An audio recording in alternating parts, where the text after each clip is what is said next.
But నీలాంటి beautiful girl కి normal గా బోల్డ్ ఆఫర్లు ఉంటాయి, ప్రపోజల్స్ ఉంటాయి, ఎక్కడ జాబ్ ప్లేన్ లో ఇన్ జనరల్ గా, ఎక్కడ ఎడ్యుకేషన్ ప్లేన్ చదువుకుంటున్నప్పుడు బీటెక్లు ఎంబీఏలు చదువుతున్నప్పుడు ఎంఎస్సీలు చేస్తున్నప్పుడు ప్రపోజల్స్ అన్ని కామన్. ఎంప్లాయ్మెంట్ ప్లేన్ లో కూడా when they watch you in an energetic zone, బాగా ఉద్యోగం చేయడం అందరితో, అలాంటివి ఎప్పుడు జరగలేదా నీకు? సార్ ఐరనీ ఏంటంటే నాకు ఆ టైంలోనే ఎక్కువ ప్రపోజల్స్, మ్యారేజ్ అవి వచ్చాయి. ఇక్కడికి వచ్చిన తర్వాత maybe they feel like okay she already in a relationship అనుకుంటారో, లేకపోతే ఆ లెవెల్ వరకు ఎందుకులే మనకి అని అనుకుంటారో, లేకపోతే ప్రాబ్లమేటిక్ అని అనుకుంటారు. I don't know. అంటే కొంచెం ఎక్కువ అలా కాన్ఫిడెంట్ గా ఉంటాం కదా, సో దాని వల్ల అంటే ఎక్కువ కాన్ఫిడెంట్ గా ఉన్న అమ్మాయిలు అంటే ఎవరికి నచ్చదు కదా.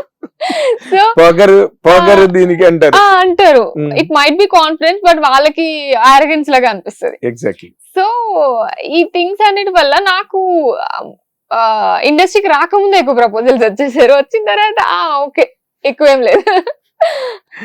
ఇండస్ట్రీలోకి వచ్చాక ఏం లేవు? ఇండస్ట్రీలోకి వచ్చాక రేర్ సార్, 1 or 2 అంతే మాక్సిమం. నీకు ఇప్పుడేమో టైం లేదు.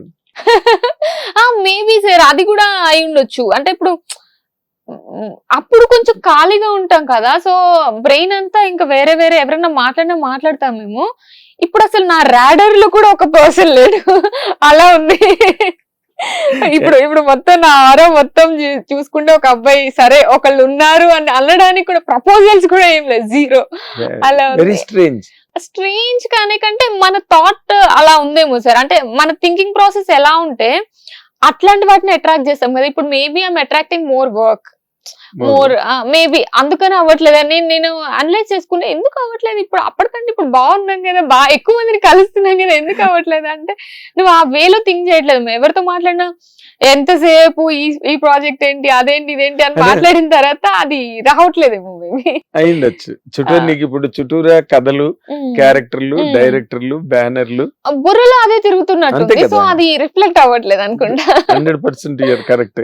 కానీ ఇప్పుడు సడన్ గా బై ఆల్ మీన్స్ నీకు బాగా ఒక అరే భలే మంచి ప్రపోజల్ వచ్చిందని నీకు అనిపించి అమ్మాయి నువ్వు ఇంకా జై హింద్ చెప్పే సినిమాలకి మనం మ్యారేజ్ చేసుకుని యుఎస్ఓ, కెనడావో, ఆస్ట్రేలియావో ఎక్కడో ఒకటికి చంద్రమండలం మీదకో వెళ్ళిపోదాం అని అంటే will you call it a day Ananya? I don't think so sir. ఎందుకంటే మేబీ ఇప్పుడు నాకు అతని మీద ఉన్న ఇష్టంతో నేను ఇప్పుడు ఒప్పుకుంటాను 100%. ఎవరైనా అంతే చేస్తారు. ఇప్పుడు ఉన్న ఫస్ట్ ఒక 5-6 months లో మనకు చాలా హ్యాపీగా అనిపిస్తుంది కాబట్టి ఒప్పుకుంటాము.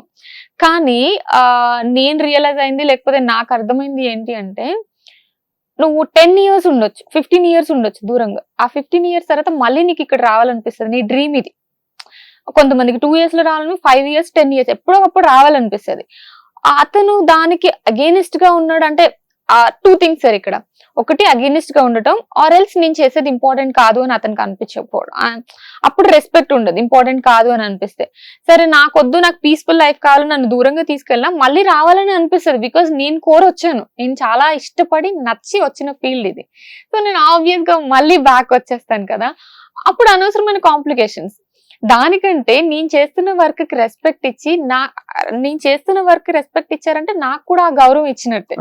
సో అట్లాంటి కైండ్ ఆఫ్ వాళ్ళతోనే ఉండాలని అనుకుంటాం సార్ ఎవరైనా. ఓకే, అంటే నువ్వు చెప్పిన దాని ప్రకారం ఏంటంటే, నువ్వు ఇందాక అన్నట్టుగా నీకు ఒక షాక్ అబ్జర్వర్ కావాలి, నీ కెరీర్ ని గౌరవించాలి, నీ ఇష్టాలన్నిటిని, నీ ప్రిఫరెన్స్ అన్నిటిని కూడా వాటిని లవ్ చేస్తూ లాస్ట్ లో నిన్ను లవ్ చేసేటట్టుగా.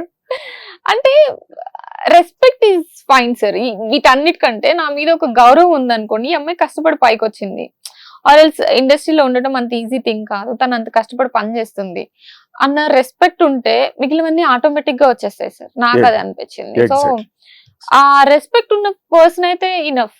అంటే నీకు కంఫర్ట్ ఉంటుంది, you will feel that comfort. అంటే మన కష్టానికి, మన పొజిషన్ కి, లేకపోతే మన ఫీల్డ్ కి ఒక గౌరవం ఉన్న పర్సన్, గౌరవం ఇస్తున్నారు అనుకోండి సార్, ఆటోమేటిక్ గా మనకి ఇచ్చినట్టే అది. అంటే మన మైండ్ సెట్ కో, లేకపోతే మన బిహేవియర్ కో, వాటన్నిటి దీంట్లో రిఫ్లెక్ట్ అవుతాయి కదా ఆబ్వియస్ గా. సో కరెక్ట్ గా నువ్వు కరెక్ట్ గానే ఆలోచిస్తున్నావు. ఎందుకంటే నువ్వు చెప్పిన దాంట్లో నీ కెరీర్ మీద నీకున్న కమిట్మెంట్ గానీ, ఆ dedication, love towards your career, నీ వర్క్ అవన్నీ వాటన్నిటికీ సపోర్టింగ్ గా ఉంటే నీకు ఆ కంఫర్ట్ ఉంటుంది లైఫ్ లో. అయితే ఉదయం లేచిన నుంచి ఏంటి వాళ్ళు కూడా షూటింగ్ ఎన్ని రోజులు చేస్తావు, 6 నెలలకు 3 రోజులు చేసి షూటింగ్, ఇలాంటి కండిషన్ పెట్టాడు అనుకో ఇండస్ట్రీ వాళ్ళు చచ్చిపోతారు. అండ్ మనకు కూడా పీస్ ఆఫ్ మైండ్ ఉండదు sir. End of the day marriage ఇందాక నేను చెప్పినట్లు ఎందుకు చేసుకుంటాం, మనకు లైఫ్ ని ఇప్పుడు నువ్వు ఇంత హ్యాపీగా ఉంటే, ఫర్ ఎగ్జాంపుల్ ఇంత హ్యాపీగా ఉంటే పెళ్ళైన తర్వాత ఇంత హ్యాపీగా ఉండటానికే కదా ఎవరైనా చేసుకుంటారు, అంటే మన లైఫ్ అప్గ్రేడ్ అవ్వడానికే కదా. అది ఇంత హ్యాపీనెస్ వస్తే ఎట్లా సరిపోదు. అది బాగుంది. కానీ అంటే నేను to my dignity, my viewers know, industry people all people know me, నా డిగ్నిటీకి నేను ఈ క్వశ్చన్ నేను వేయకూడదు. కానీ మొన్న ప్రెస్ మీట్ లో జరిగింది కాబట్టి ఆ ఇన్సిడెంట్ నేను దాన్ని ఊరికే జస్ట్ రికలెక్ట్ చేస్తున్నాను. నేను దాన్ని నీకు ఇండస్ట్రీలోకి వచ్చిన తర్వాత we are hearing lot of nonsense ఇటీవల రోజుల్లో. అంతకుముందు ఎప్పుడు తెలీదు. కాస్టింగ్ కోచ్ అని, లేకపోతే ఇంకోటని ఇవన్నీ నార్మల్ టర్మ్స్ అయిపోయాయి, నార్మల్ యూసేజ్ లో ఉన్నాయి, అండర్ యూసేజ్ లోకి వచ్చేసి. ఒక అమ్మాయి సినిమా ఇండస్ట్రీలోకి వస్తున్నది అంటే, మొన్న వర్మ గారు కూడా అన్నాడు అన్నమాట ఇంటర్వ్యూలో, రామ్ గోపాల్ వర్మ గారు, హేమ కమిటీ కేరళలో జరుగుతుంది గొడవ, దాని మీద మీ ఒపీనియన్ ఏంటి, రజనీకాంత్ గారు మాట్లాడలేదని, సురేష్ గోపి, మమ్ముట్టి వాళ్ళందరూ కూడా దాని మీద చాలా రియాక్ట్ అయ్యారని బోల్డ్ న్యూస్లు వచ్చాయి వెబ్సైట్లు అన్ని కూడా. సో దాంట్లో నేను ఆయన అడిగితే ఆయన అదే అన్నారు అనమాట. ఇప్పుడు ఒక కుర్రాడు హీరో అవుతానని వస్తే ఎంత పెడతావు నువ్వు నీ వైపు నుంచి అని అడుగుతారు, అమ్మాయి వస్తే మరి ఏంటని అడుగుతారు. ఇది కామన్, అవి ఎక్కడ ఏం జరుగుతాయి ఎవరికి తెలుస్తుంది. ఇక్కడ ఇట్ హ్యాపెన్స్ బిట్వీన్ 1-2 మధ్యలో. Who can generalise about it తెలియదు కదా. రజనీకాంత్ గారును మమ్ముట్టి గారు అందరి ఇళ్ళ దగ్గర కూర్చోరు కదా, వెళ్ళి అక్కడ ఏం జరుగుతున్నదో తెలియడం అనేది మా ఇద్దరి మధ్య ఒక డిస్కషన్ జరిగింది. ఇప్పుడు మొన్న నువ్వు రియాక్ట్ అయిన విధానం కూడా చూసాను నేను ప్రెస్ మీట్ లో. నువ్వు చాలా ప్రాపర్ గా, చాలా షార్ప్ గా రియాక్ట్ అయ్యావు దానికి. చాలా నేను చూసాను. యువర్ ఎడ్యుకేటెడ్ గా, and it does not mean that అలాంటి వాటికి ఆన్సర్ చెప్పడానికి ఎడ్యుకేషన్ అక్కర్లేదు, మూతిపల్లి రాలగొట్టేయచ్చు అలా జరగడానికి.